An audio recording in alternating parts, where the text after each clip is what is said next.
Okay, so I have Dan Short in the booth with me here today. He is a clinical psychologist who specializes in Ericksonian psychotherapy and clinical hypnosis. And he's also a former school psychologist. So he has a background that's pretty relevant to everything I'm doing.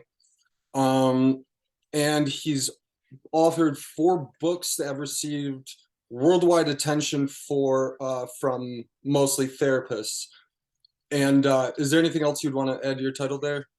No, I think that covers it pretty well. I'm having a little trouble hearing you. Okay, sometimes it takes a second to click back away from you to me. Does that sound good? Yeah, that works. Okay.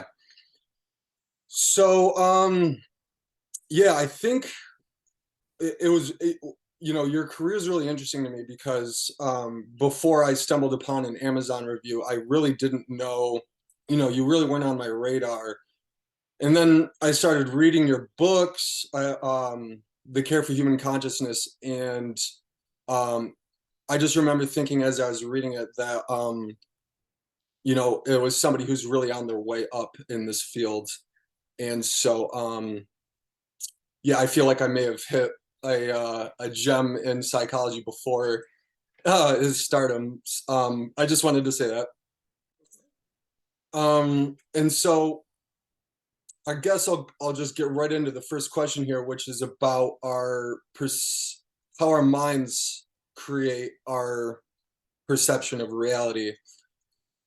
And so my first question really is just how would you describe how that's different from how we all walk around intuitively perceiving it?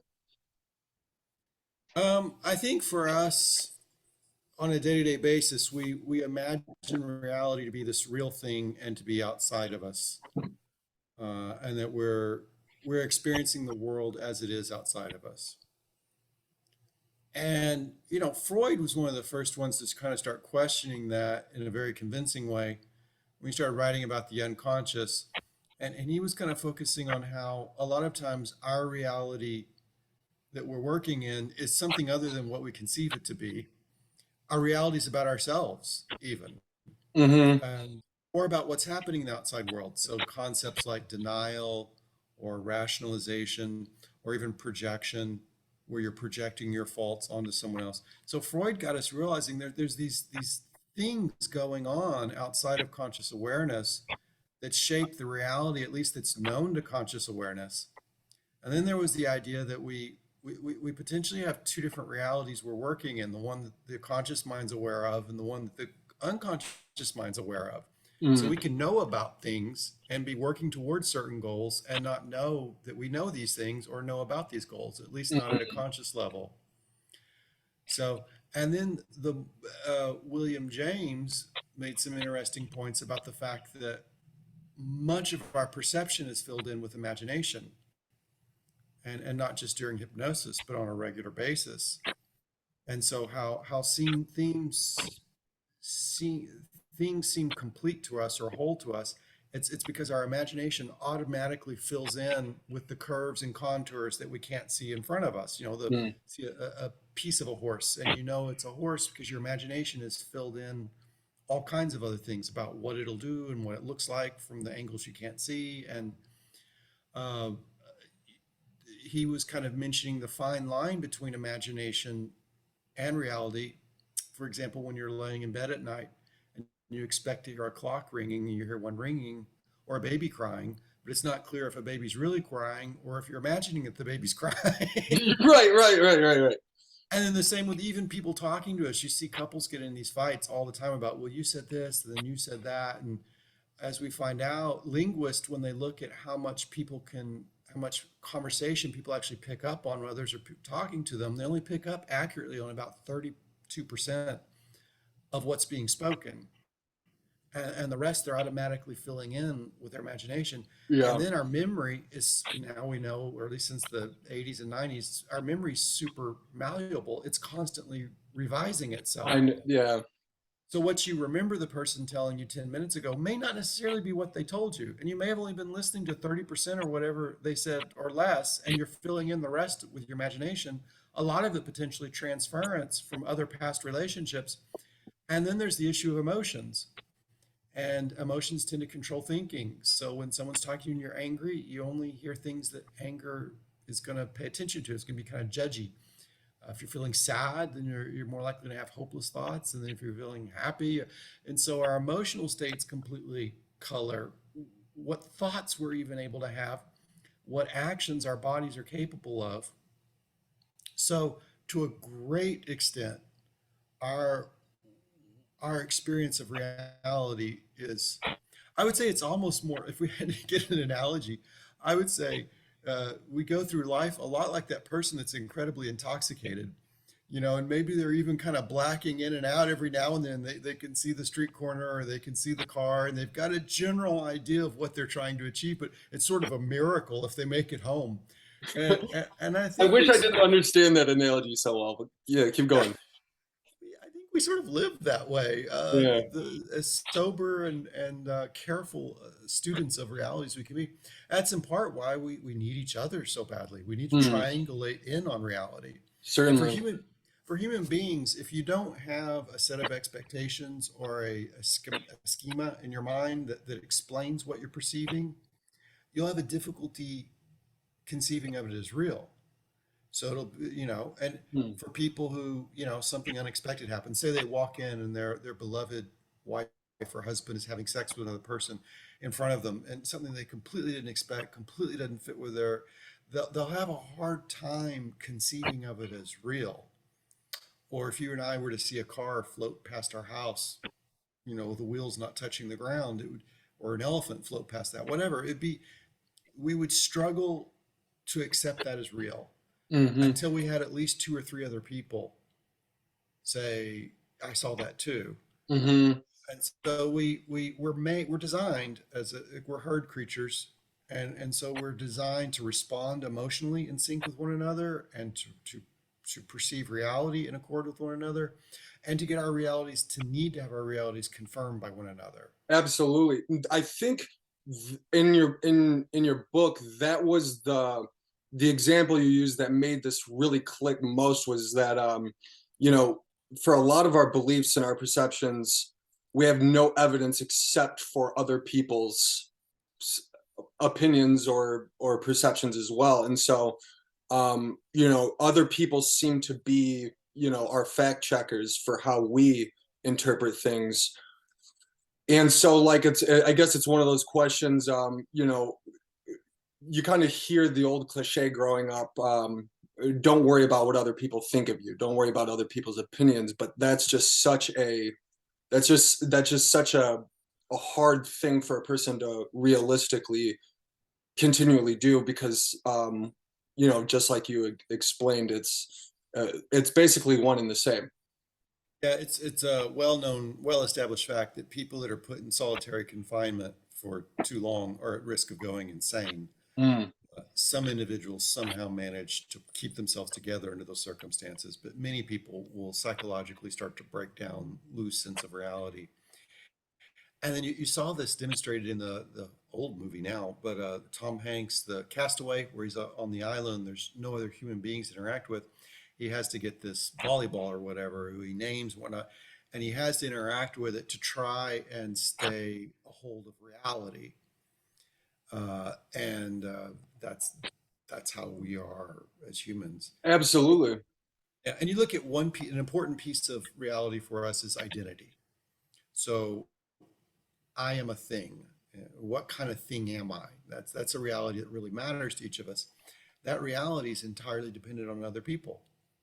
Whether or not I'm able to conceive of myself as a funny guy, or a smart guy, or a terrible therapist or a terrible dad, or it's really dependent on the people who provide feedback Mm. and how people respond to me. Yeah. Uh, Figuring out who you are is very much the same as trying to figure out what colors you have, but there's no mirror. The only mirror we have is other human beings. Right. And so, yeah, I think, I mean, what that kind of suggests is that other people's, when I learned that, I think what that really made me do is it made me just start wanting to validate other people more. And, in ways, because beforehand, a lot of times there's just this feeling that you don't really want to validate somebody else or some weird thing going on in my head. And to kind of just let that go and, realize how important it is for me to do that for them.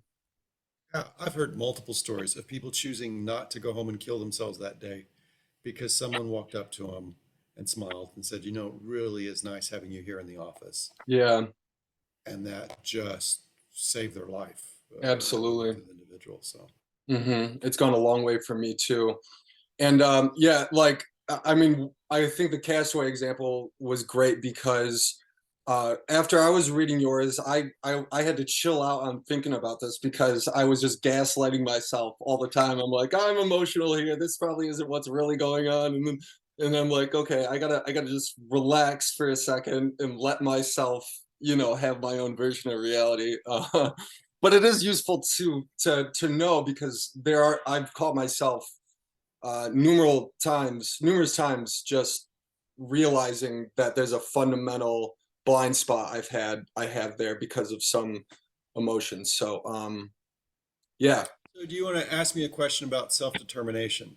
Yeah. Well, that's just what I was about to get to. I was going to ask you, with all that, I think what we were talking about provided good context for somebody listening. And so the real question I had while reading was, what do you think about the idea of a person's subjective ability to intentionally construct or reconstruct the way reality feels to them? Well, it was William James who said, self-determination, if there is such a thing, is found in the hope that tomorrow can somehow be better than today, and that I can have something to do with it. Mm, So that I can somehow, because if your actions are of no consequence, if you're of no consequence, then obviously there's no self-determination. So you have to be of some consequence in some way. I suppose he framed it in a negative way. I guess it could also be, I mean, in a positive way. It could be a negative way too. You see that with the child in school who needs to be of consequence. They need to be known by somebody. They can quickly become the most important kid in the school and known by everybody if they'll just throw a desk through the window or cuss out a teacher or something along those lines. Next thing you know, they're in the principal's office and they have all kinds of status and attention and recognition. And so, in that regard, it is an act of self determination. Um, but still, I guess if we look at receiving attention, even though it's negative attention, or receiving status, even though if it's a negative status, as somehow improving his situation from being no one and of no consequence, then I guess you still see it as a positive thing, even though it's manifested in a negative way. But so we get into this idea of there has to be something that I can do about what I experience in the world. However, we are so dependent on our external environment, and when you get into social psychology and realize, you look at things like Philip Zimbardo's prison experiment, or mm, different research like that shows, maybe 80% of the subjects in many cases are responding to situational manipulation mm, they're not even aware of, mm-hmm, which iron they're picking to choose, or how they treat people around them, whether or not they rate someone as likable. All this stuff is completely being manipulated by researchers in these obscure, crazy ways that have an effect on people, like whether or not they're holding a cold cup of water or a hot cup of water, and it affects how warm they feel towards other people, and all these mm, things going on outside of conscious awareness. yeah, That since Pavlov, we first started getting the idea that maybe our environments are shaping us. And since Pavlov, that idea has become no less clear that we are very much products of our environment. sure, So, in that regard, how do we have any chance at having something that's determined by us, really? right, And the person who made the most interesting comment on that to me was Vygotsky, the Russian developmental psychologist. And he pointed out if you've got a little girl and she's growing up in an impoverished setting and has no education available to her or whatever, she's going to be very much a product of her environment up to the extent at which she exercises imagination. Mm, And then in getting a little sock and stuffing it with something and putting a face on it and then putting it in a carriage and becoming, she can become a mother, she can become a queen, she can become a princess, she can travel the world, she can, mhm. to the extent at which children exercise emotion within a given, I mean, imagination within a given environment, they start actually condition and informing themselves as far as what they're capable of and who they will be, and even what Absolutely. emotions what Yeah. emotions they'll have. Hmm. Well, this doesn't end in adulthood. I mean, in childhood, this is, I'm picking the wrong words today. This goes on into adulthood, where Yeah. imagination is vitally important, and people can be capable of things that they wouldn't if you just have them imagine. And this is where hypnosis comes in as such a wonderful tool. And I can give you an educational example. I was Yeah. I was doing a seminar for Mexico, and there was a translator translating.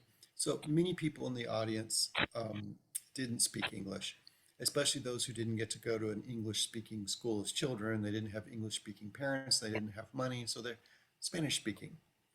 And one woman had asked, volunteer to be a demonstration subject. And her request was to be able to learn to speak English. And she had already had some people trying to teach her, and it hadn't worked. And she'd been trying to pick.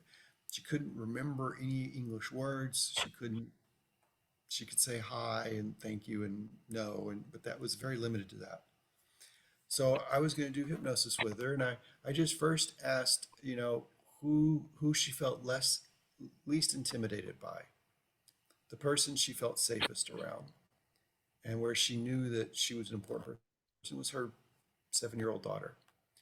And I asked her to imagine her daughter at age 16, now very fluent in English, because already her daughter was learning English, but now 16 and very fluent, and taking her on walks in the park each day and teaching her English.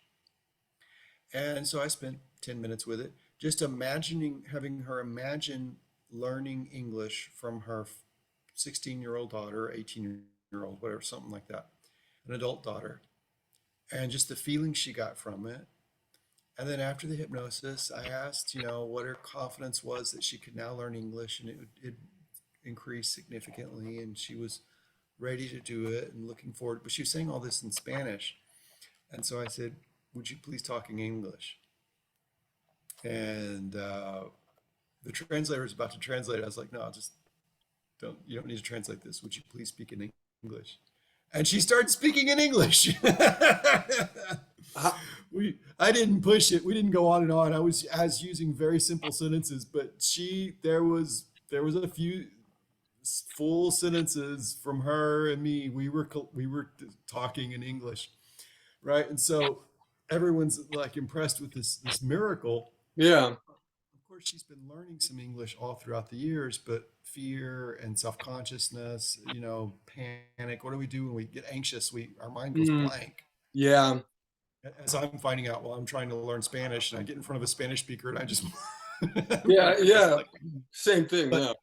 but to the extent to which I want to exercise some control over that, I just need to invoke imagination. I see. And through imagination, we get to Mm, start shaping and defining or redefining who we are. so did you just intuit there that this was like a problem of performance anxiety and that, I if, didn't have to intuit it. She was telling me. She was oh, scared that she won't be able to learn.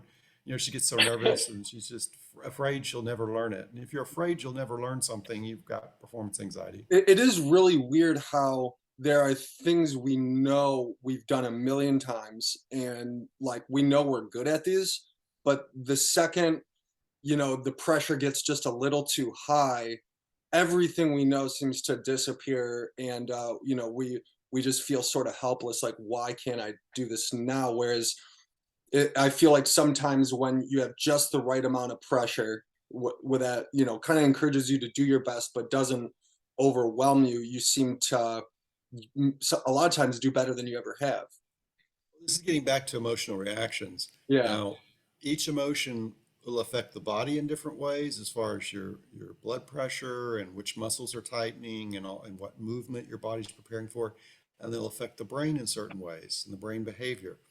So confusion and anxiety, they're very closely related, and their purpose is not for us to work with existing knowledge. Surprise too, with when people are surprised, their eyes get really big and their mouth falls open for some reason, as if we're trying to take in more air and like a radar system, understand what we're picking up from the air. Our eyes are big, we're trying to perceive more. So we're really our confusion, surprise, and anxiety, they create more of a blank slate phenomena. So we can take in more without bias, without judgment.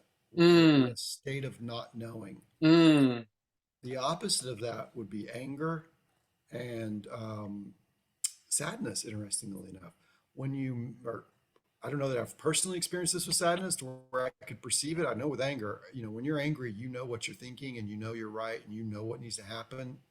And frankly, you don't want to hear anything from anyone else. Like right. anger, you're ready to implement solutions and you've got judgments in place and a lot of clarity of thought. Yeah. The same supposedly with sadness. When researchers have looked at it, people's clarity of thought significantly increases when they're experiencing sadness. Mm, So these are the effects of different emotional states. You get in a different emotional state, one or the other, you're going to be more capable or less capable of certain behaviors. mm. Okay. So I guess what I guess what I'm curious about here is how at the beginning of the your answer you were talking about how hope and expectation of the future plays a role in our ability our own ability to have some kind of is that what you were saying in the beginning? Uh, William James had just mentioned hope being something pretty closely connected to self-determination. The Oh, opposite I of that, see. Okay, I see. the opposite of that, of course, would be learned helplessness. We get from Seligman in that research where they were shocking the animals and they were unable to escape the shock, and then eventually they stopped trying to problem solve. They stopped trying to get off the electric grids. They just lay there and whimper and defecate on themselves. And so without hope, uh, all living creatures seem to stop problem solving and trying to exercise choice within their Oh, environment. okay. Okay, I see. Oh, that's interesting. Yeah, no.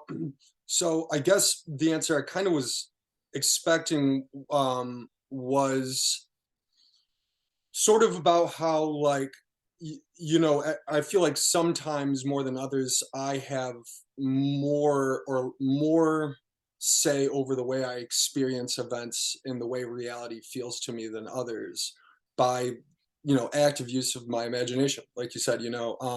Sometimes I can ask myself, how do I think I should feel about this situation? You know what I mean? And then I can actually feel more that way than how. Yep. Yeah, yeah. And so yeah, that's kind of what I was sort of curious about. Something super, super important to you. There's a moment in life where you want to be as sage as possible. You need to have viewed that event, whether it's behind you or in front of you, kind of hard to do in the moment, but preferably in front of you, so you're being proactive.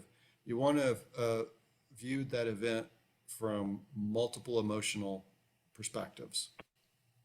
So let's say you're about to start a new job, and this is the most important job of your life. Mm, You're going to be feeling some excitement, maybe, and you want to spend some time indulging in imagination because we're being proactive now, imagining yourself, but from a position of excitement.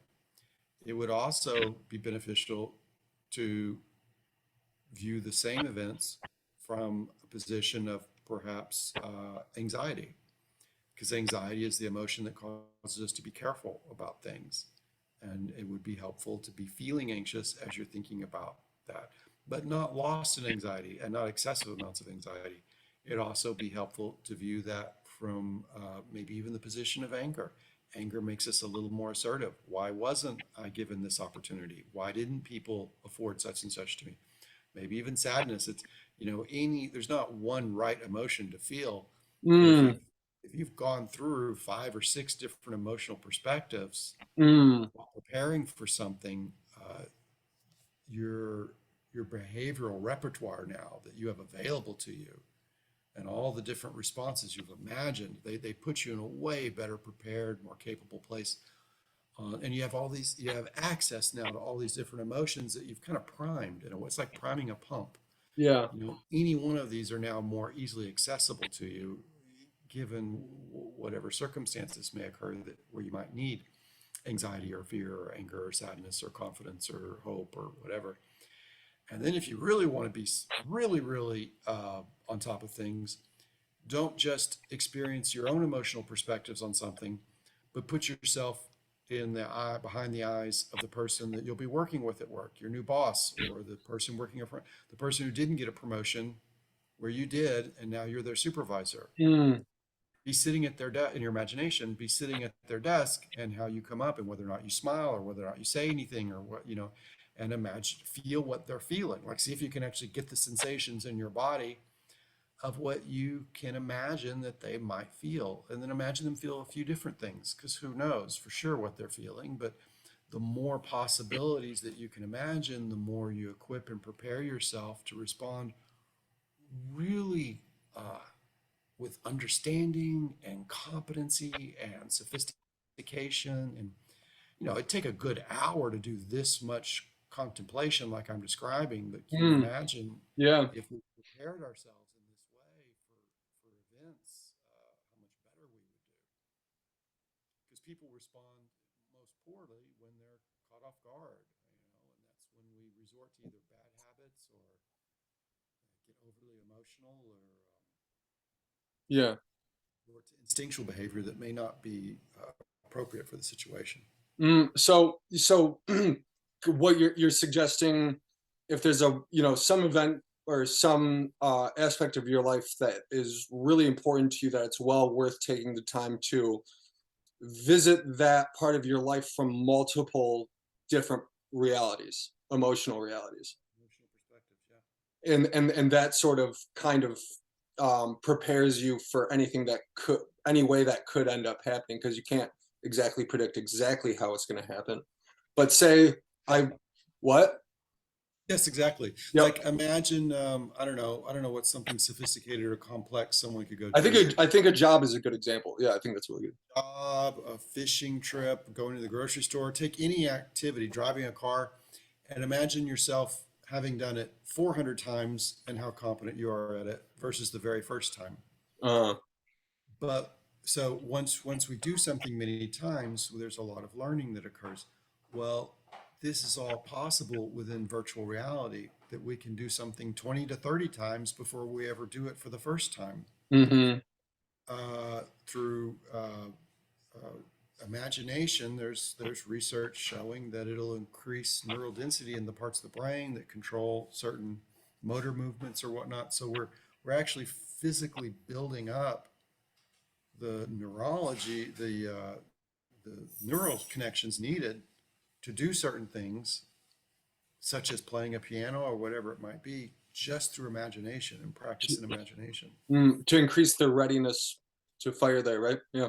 So like if I was starting a new job and I wanted to have a lot of confidence about it, and I guess I was trying to prime some kind of positive expectancy for that, because obviously I'd want to see that from different angles like you suggested, but also I would prefer the one that you know what I mean, that like I'd prefer the reality of how I hope it's going to go, Yeah. right? So do you just end with that one or what?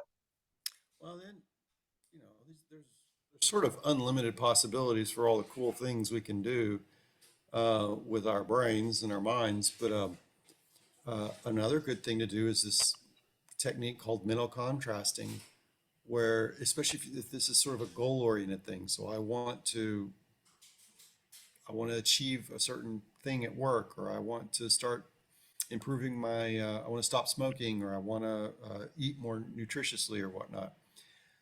You can, in your mind, contrast in some point in the future, tomorrow, next week, a month from now, 5 years from now, yourself failing in this regard and not achieving these things, and then live that reality and live some of the emotions that belong with that reality, and then perceive yourself succeeding and perceive yourself overcoming really difficult obstacles, Mm, some of the most challenging obstacles you've ever faced, and but see yourself overcoming them and then getting to the thing you wish to achieve. And when you use that kind of contrasting with an imaginative space, you start turning on things outside of conscious awareness. So mm. you're priming both motivation and readiness to implement solutions that'll occur automatically without conscious effort. Oh my God. Okay. That was perfect. Thank you. Okay. So let's see. That took a longer than I kind of expected. So I guess I'll just um, make a big change of direction here and get to the educational psychology that I wanted to ask you about. Um, so the question I really have prepared here is that another idea I had from your book was that was when I was reading you describe psychotherapy as essentially an educational process, right? And so the kind of thing you're trying to help a patient achieve is to learn certain kind of life skills and interpretations of things to make their mind a better place to live. But the dynamics here for how a person learns something like that and how their brain stores that information, I could see being more or less repurposed for other forms of education or even like skills training for jobs. And so I guess what my question for you would be is if there was some kind of curriculum developer at, say, at a school board or a job training organization, and they said, Dan, here are the keys to designing the curriculum the way we teach, our pupils here. Um, what would you want them to understand? How would you take that? So let's look at this is higher education, but I think it still makes all the points I'd want to make. So you look at one of the most prestigious and oldest universities in the country, it would be Yale. I don't know how old Yale is, over 200 years old. And so you look at one of the most popular courses in the history of Yale and one of the most well attended courses in the history of Yale, one of the most highly rated professors ever to teach at Yale, and it's hands down Laurie Santos. And Laurie Santos, I don't know, for the last 3 years maybe, since slightly before the pandemic, she offered up a course. She saw how the suicide rates and the stress and the depression and just how the kids at Yale were so obsessed with progress, so obsessed with their grades, and just Mm, suffering horribly. hmm. So she offered a class on happiness, and she just wanted to show the research. uh, mm, The class not only filled up, she had to use a stadium. They had so many. When she did exams, she had to have a little golf cart or something, I believe, to get her around because she had to do the exams in 5 different buildings on campus to handle all the students for their final exams. yeah.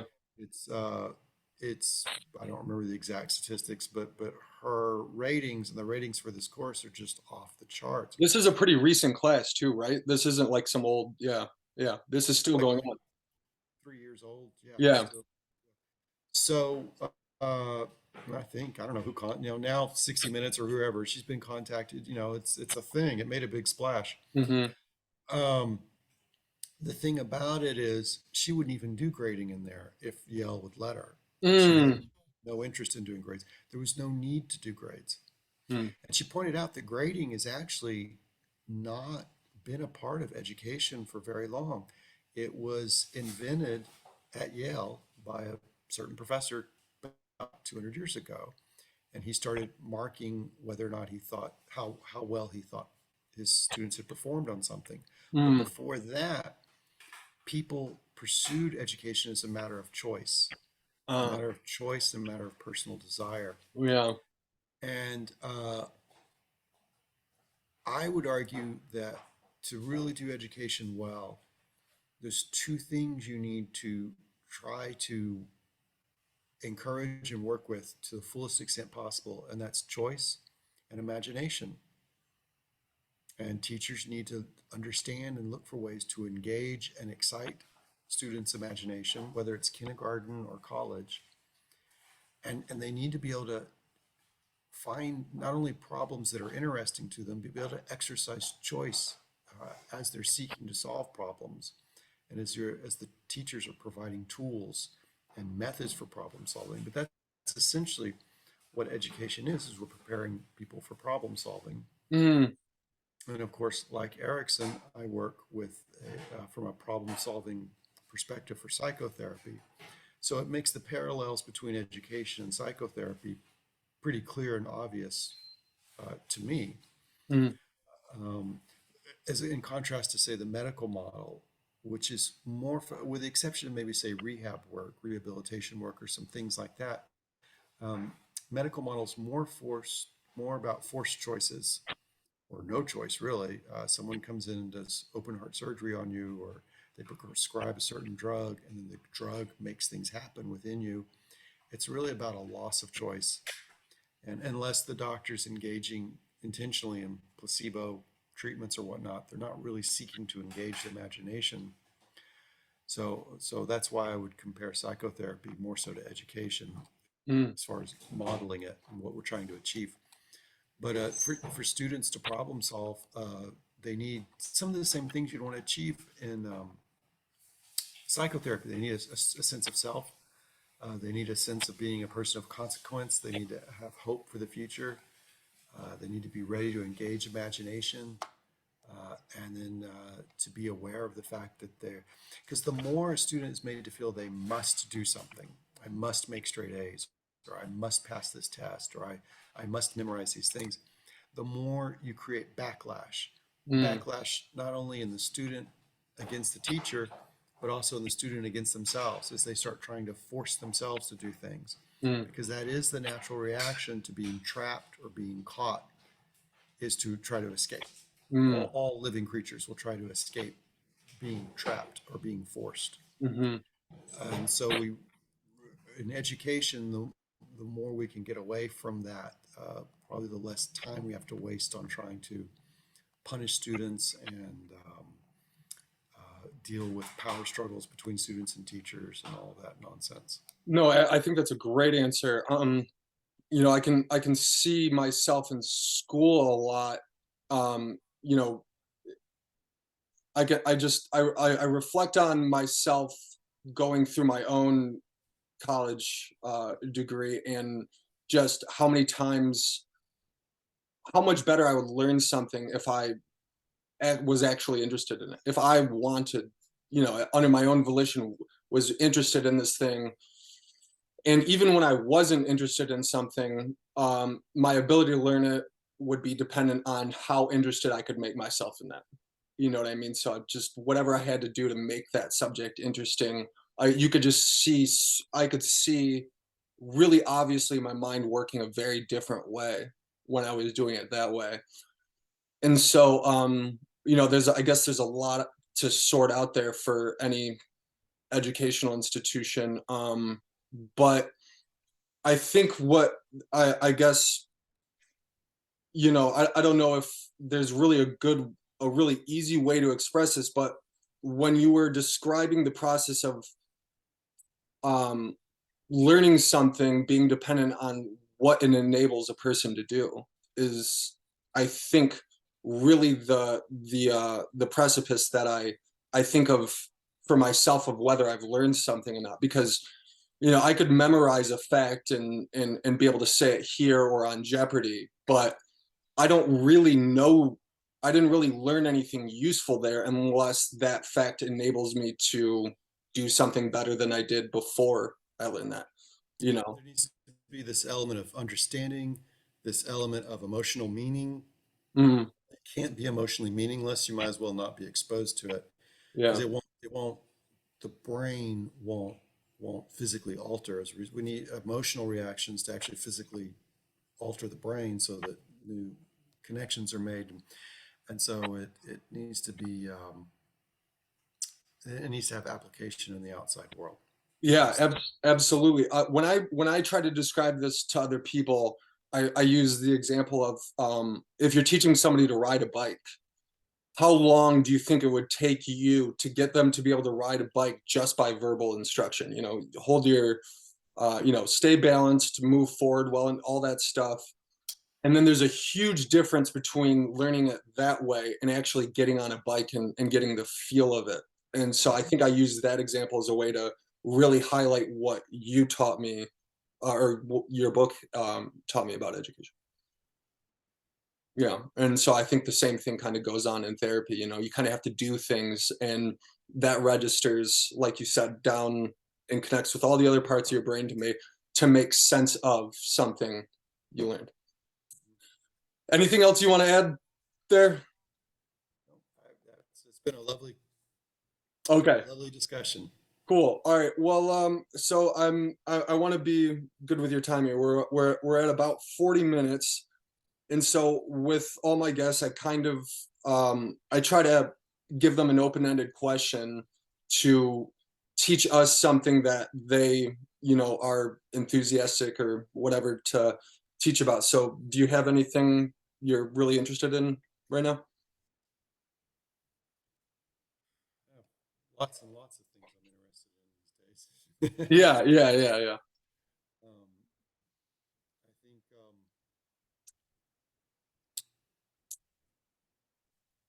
one of the things that if you're wanting a single skill, if there's a single skill you can get much better at, Yeah. and that you're hoping will improve the quality of your life, that one skill would be empathy. Mm, I'm convinced there's yeah. no greater asset. We can't do much in this world without relationships with other people.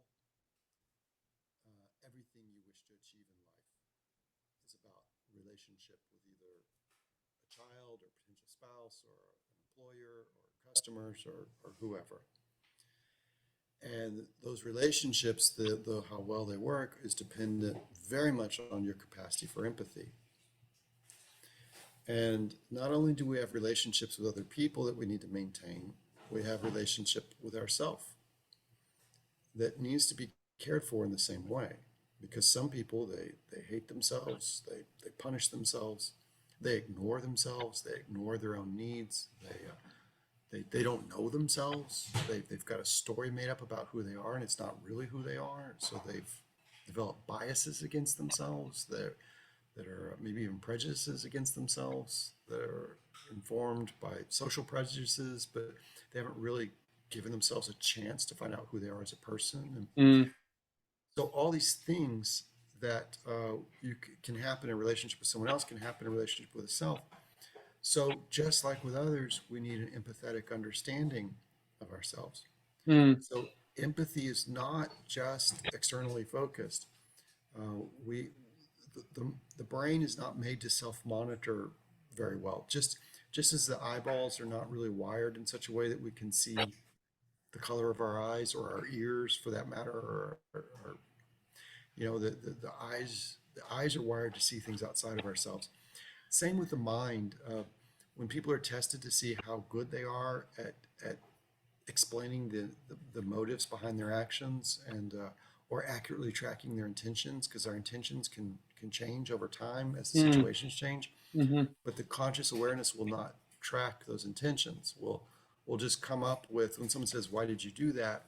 Most people will get the appropriate answer, and it'll be the one where they've landed on at that moment, and they'll fill in backwards that this was my intention all along. Mm, In many cases, it wasn't. Then, if you present the evidence to them, in some cases, they will then see it and realize, oh my gosh, you're right. That was my intention initially. Or they'll just get upset and angry and tell the researcher that they're crazy and they've lost their minds. yeah. But sometimes we want to protect our stories that we tell ourselves. Yeah. So, so when they measure how good people are explaining their own behavior and explaining others, it's somewhere around 50% for both.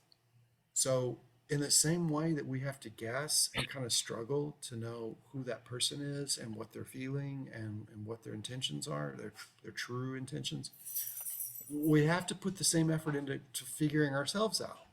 We have to listen to what we said. We have to, or journal or go see a therapist. And as we're talking to the therapist, we're like, well, now that I'm saying this, I'm starting to realize we didn't realize until we were asked the right questions or Mm. someone even gave us feedback. Well, that was, you looked pretty angry there and you were, those actions you did were angry. I think you were angry. And you're like, really? And I didn't think I was angry. And so this empathy thing, it's not just something for other people, it's something for ourselves. Mm. If you can develop the ability to have two different spaces for empathy, the empathetic understanding you have of yourself and your needs and your emotional experiences, and then the empathetic understanding of the person in front of you. And if you can work with those two simultaneously, then you're a very capable individual. Most people will get lost in one or the other. Some people get self-consumed, right? And either narcissistic or egocentric, in which case they're only aware of their own emotional experiences, what they're feeling, what their needs are. Some people kind of codependent, in which case they lose track of who they are or what they prefer, or what their opinion is, or how they feel about things even. All they know is other people's emotions. Mm. And they live to try and care for other people's, how people feel and make them feel good or happy or whatever. Mm. If you can do both, if you can feel what you're feeling and feel what other people are feeling, and then see how through action you can reconcile those two, then you're going to be pretty good at relationships. And so that's a wonderful skill to develop. How do you develop that skill? Well, the more you practice it, the more you work at it, the better you'll get. How do you practice it? A good way is through imagination. Before you encounter someone, imagine saying something to them. Then imagine you're that person. How did it feel hearing that? Whether you were accused of something or someone smiled at you and complimented you or whatever.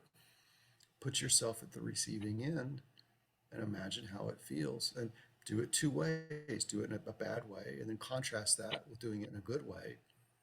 And then be that other person and notice the difference in how you feel with those two ways of being approached by you. Mm. And then feel being you and feel being you, maybe coming up to the person and being angry and critical and see how that feels inside of you. And then come up to the person being supportive or encouraging and feel how that is to be that person there. And so you're experiencing reality from all these multiple perspectives. And that, I think, gives you your best shot at being the best version of you. Mm. Yeah, no, you what you just said there, you said when if you can just realize that exercising greater empathy isn't just for other people, it's also for yourself. I think that's really what I realized in our I think it was our last GCM meeting where you're talking about utilizing sadness. And then you described all the things that what the evolutionary function of sadness really is to help us connect to other people more and increase empathy. And so that I guess I think that really clicked something in my own mind to realize. And so um I guess my question here is like, do you think just simply doing something like a loving kindness meditation to yourself regularly, is that enough to do that, or do you think it's a more comprehensive um internal exercise you should do? Researchers have asked people to spend, just I think 5 or 10 minutes a day doing loving kindness meditation, and they've seen not only improvement in sense of happiness and well-being, but also physically through physical measures, the body seems to be doing better. So, it's a wonderful thing if someone will put aside 5 or 10 minutes to do that. That's great.